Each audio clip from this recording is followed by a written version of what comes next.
စိတ်ဖိစီးမှုတွေဟာဘယ်ခြေနေမှမဆိုလွှမ်းမိုးထားတာမျိုးမရှိတော့တဲ့ဘဝတစ်ခုကိုမိတ်ဆွေစိတ်ကူးကြည့်ပူပါသလားကိုရောတခြားသူတွေနဲ့ရောပတ်ဝန်းကျင်ကဘာနဲ့ပါပုံမနှက်ဆိုင်တဲ့ဆက်သွယ်မှုမျိုးကိုရှာဖွေနေသူတွေအတွက်ဒီအကြောင်းအရာဟာအရေးပါပါတယ်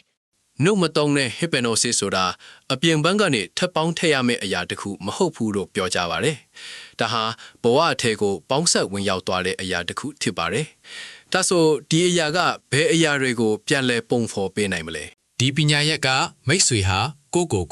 တခြားသူတွေနဲ့ပတ်ဝန်းကျင်ကဘာကိုဘယ်လိုဆက်ဆံနေတယ်ဆိုတာကိုပြန်လဲပုံဖော်ပေးပါနဲ့။ဒါအပြင်ဒီမေးပညာကအားထုတ်เสียမလို့ပဲအရာရာကိုရိုးရှင်းသွားစေတယ်လို့ဆိုပါတယ်။နှုတ်မတုံးတဲ့ဤပညာတွေဟာအားထုတ်เสียမလို့ပါဘူး။သူ့ဘာသာသူအရာရာကိုရိုးရှင်းသွားစေတာပါ။ဒါဆိုအဲ့ဒီလိုရိုးရှင်းသွားတဲ့အခါအဓိကဘယ်အရာကပြောင်းလဲသွားမှာလဲ။အများဆုံးပြောင်းလဲသွားတာကမိတ်ဆွေဘာတွေလုပ်နိုင်လဲဆိုတာမဟုတ်ပဲမိတ်ဆွေဘလို့ရှိနေလဲဆိုတာပါ။ကိုယ်ခန္ဓာကပိုမိုတည်ရှိလာပြီးအာယုံဆိုင်မှုကပိုမိုတည်ငြိမ်လာပါတယ်စိတ်ဖိစီးမှုတွေဟာဘယ်အခြေအနေကိုမှလွှမ်းမိုးတော့မှမဟုတ်ပါဘူး။ဒါဟာပြဿနာတွေပျောက်ကွယ်သွားလို့မဟုတ်ပဲမိတ်ဆွေရဲ့စနစ်ကပြဿနာတွေကြောင့်မလွှမ်းမိုးတော့လို့ပါ။ဒီလိုနဲ့နေတဲ့ချင်းကပ်မှုကိုဘယ်သူကအထင်ရှားပေးနေပါသလဲ။ဒေါက်တာမာကိုပါရစ်ရဲ့လှုပ်ဆောင်ချက်တွေကဒီလမ်းကြောင်းကိုပဲဥတည်နေပါတယ်။သူကလွယ်ကူတဲ့လမ်းကြောင်းတွေစိတ်ကူးယဉ်မှုတွေနဲ့ဂတိတွေဖေးတာမဟုတ်ပါဘူး။သူကခန္ဓာကိုယ်ရဲ့ဉာဏ်ကြီးနဲ့လူအာယုံကြောစနစ်ရဲ့နှက်ချိုင်းမှုကိုလေးစားတဲ့လမ်းကြောင်းကိုသင်ပေးပါတယ်ဒါကြောင့်သူ့ရဲ့ချင်းကပ်မှုက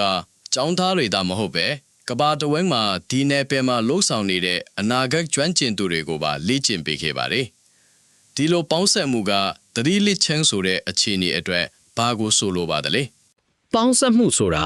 သတိလစ်ခြင်း trance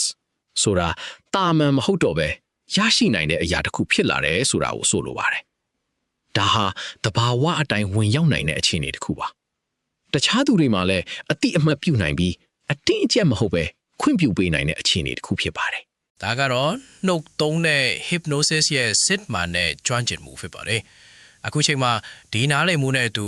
မိသူမဆိုးဘယ်လိုရွေးချယ်မှုမျိုးကိုရင်ဆိုင်ရမလဲ။မိတ်ဆွေဟာလဲလာသူအဖြစ်ပဲဆက်နေနိုင်ပါတယ်။ဒါမှမဟုတ်တိုက်ရိုက်အတွေးကြုံထဲကိုဝင်ရောက်ပြီးစကလုံးတွေအပြေးအဝမဖော်ပြနိုင်တဲ့အရာတွေကိုခန္ဓာကိုယ်ကနေတင်ယူခွင့်ပေးနိုင်ပါတယ်။ဒီလိုနှက်ဆိုင်တဲ့နားလည်မှုလက်တွေ့ဘဝအတွေ့အကြုံတွေဟာစူးစမ်းသိမြင်မှုကိုပုံမထက်မြက်စေပြီးယုံကြည်မှုကိုတည်ငြိမ်စေပါတယ်။ဒီလိုနှက်ဆိုင်တဲ့အတိညာက